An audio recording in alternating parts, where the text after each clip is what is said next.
S and ನೀವು D ಬಾಸ್ನ ತುಂಬಾನೇ ಚೆನ್ನಾಗಿ ಅರ್ಥ ಮಾಡ್ಕೊಂಡಿರೋದ್ರಿಂದ ಅವರ ಒಂದು ಬಾಂಡಿಂಗ್ ಕೂಡ ಅಷ್ಟೇ ಚೆನ್ನಾಗಿರೋದ್ರಿಂದ ಸೊ ಡಿ ಬಾಸ್ ಎಷ್ಟು ಸ್ಪೆಷಲ್ ಆಗಿರ್ತಾರೆ ನಿಮಗೆ ಒಂದು ನಿಮ್ಮ ಲೈಫಲ್ಲಿ?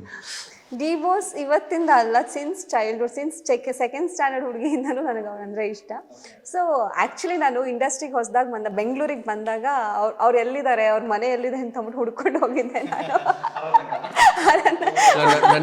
ನನಗೆ ಒಂದು ಇನ್ಸಿಡೆಂಟ್ ಹೇಳಿದ್ರು ಸರ್.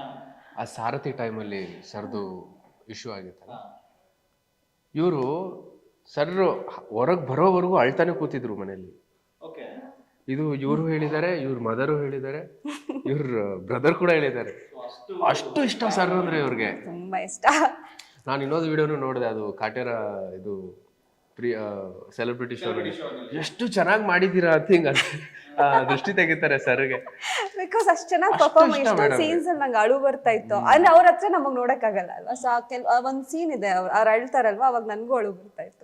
ಸೊ ಅವಾಗ ಹೋಗ್ಬಿಟ್ಟು ತುಂಬಾ ಚೆನ್ನಾಗಿ ಪರ್ಫಾರ್ಮ್ ಮಾಡಿದೀನಿ ಅಂತ. ಐ ಥಿಂಕ್ ನೀವು ಟಿವಿನಲ್ಲಿ ಅವರ ಒಂದು ಮೂವೀಸ್ಗಳನ್ನ ನೋಡ್ಕೊಂಡು ಬೆಳೆದಿರೋದು, ಅವ್ರನ್ನ ನೋಡ್ಬೇಕು ಅಂತ ಹೇಳಿ ಆಸೆ ಇಟ್ಕೊಂಡು ಅವ್ರು ಮೀಟ್ ಮಾಡ್ಬೇಕು ಅಂತ ಆಸೆ ಸಿನಿಮಾಗ್ ಬರ್ಬೇಕಂತಂತೂ ಬಟ್ ಅವ್ರನ್ನ ನೋಡ್ಬೇಕಂತ ಜೊತೆಗೆ ನಿಂತ್ಕೊಂಡು ಅವ್ರ ಜೊತೆ ಮಾತಾಡ್ತೀರಾ ಅಂತ ಹೇಳಿದಾಗ ಇಟ್ ಈಸ್ ಲೈಕ್ ಒಂಥರ ಡ್ರೀಮ್ ಕಮ್ ಟ್ರೂ. ಹಂಗೆ ಅನ್ಸುತ್ತೆ. ಸೊ ಇಂಡಸ್ಟ್ರಿಯ ದೊಡ್ಡಣ್ಣ ಎಲ್ಲರ ಜೊತೆಗೂ ಕೂಡ ಬಹಳ ಅದ್ಭುತವಾಗಿ ಒಂದು ಬಾಂಡಿಂಗ್ ಇಟ್ಕೊಂಡಿದ್ದಾರೆ. ಆ್ಯಂಡ್ ಇದೇ ರೀತಿಯಾಗಿ ನಿಮ್ಮ ಒಂದು ಬಾಂಡಿಂಗು ಕೂಡ ಕಂಟಿನ್ಯೂ ಆಗಲಿ.